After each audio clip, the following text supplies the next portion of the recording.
Hey everyone, and welcome to Comic Breakdown. If you're new to the channel, do me a favor and hit that sub button, hit that notification bell, and make sure you're not missing any of the content that we have coming out. And for this video, we're going to be dropping King in Black, Namor, issue number 4. Now, if you haven't been keeping up with the King in Black line, go ahead and check out the link in my description as well as the top of this video. It'll take you to a playlist that is going to get you completely caught up on everything King in Black related. And as usual, we're going to be dropping 3 to 4 videos this morning, but the other issues that have been released this week is going to be delayed because I will be traveling back to Texas so I can work on the YouTube channel full time, but next week everything will go back to regular schedule. And with that being said, let's dive into this issue. Alright, so we pick up in present day with Namor on the Imperial flagship, and they're trying to get somewhere, but they're not getting there fast enough. And he gets word from the trench. The forces that they sent to investigate to secure the location, they're all dead. Their strongest forces, their best warriors. And Namor curses himself because he believes he should have been there, should have gone first. And he tells her to tell the ship's commander they can ease off emergency speed and go to deliberate speed and don't risk the engine's crew or engines. And though they do need to get there with swiftness,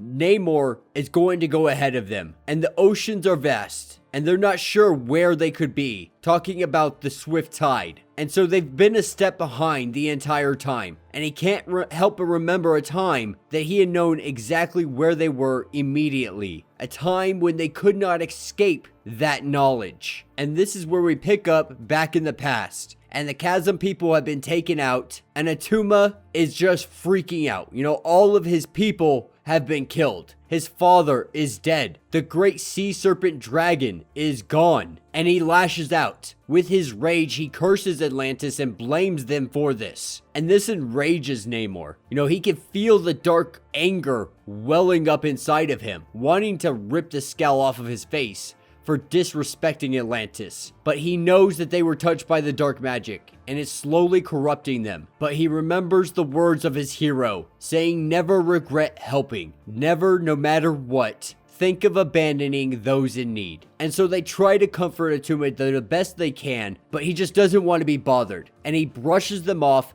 and swims off. But as he does, they see that somebody's alive. And it's Sandias, one of the court wizards. And before he dies, he tells them that he needs to let them know to pass something on, because the black tide is more dangerous than they can ever imagine. And Namor asks, what can they do? What can they do to reverse the stone's magic and restore the swift tide to what they once were? And he says that there is no answer. There's no way to change them back. They are gone forever, swallowed up by the darkness and taken over completely. And that the more they kill, the more powerful they become. And he whispers a spell to them that might just give them the chance to be able to turn the tides in this battle. And this is when Attuma shows back up, ready for battle, ready to team up with these two for one last time to avenge his family and to seek revenge for his people. And because of the darkness within inside of them, they're able to know exactly where they are. They can track them down like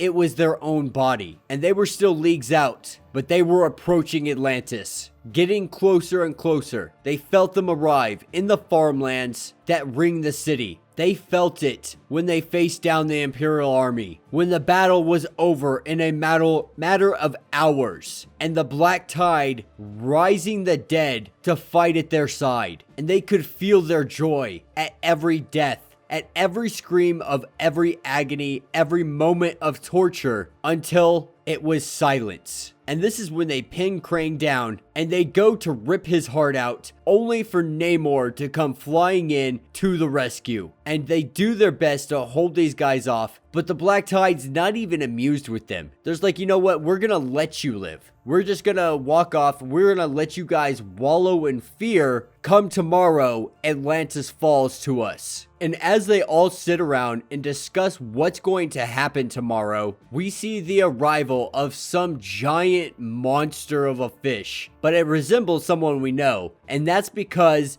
it's Ambrose, affected by some of this darkness, but like them, still has some kind of control. And this is when Ambrose throws up and we see none other than the Unforgotten Stone. And that will be the end of this issue. So let me know what you guys think down in the comments. It's not a bad issue. I do like seeing the Black Tide in their origin story, if you will. And it really is a lot of fun. But I just feel like they're just too short. And I wish there was just a little more depth to the writing. A little more emotion to some of these scenes that are extremely emotional. You know, I know Namor himself isn't necessarily the emotional type, but those around him are. And though he does act out of emotion and rashness at times as well. You know, but this still all doesn't really make sense on how it ties into the King in Black line. Because there hasn't been much about symbiote dragons, and it's not like the Black Tide was taken over by symbiotes either. It's just a darkness that resembles something of the symbiotes.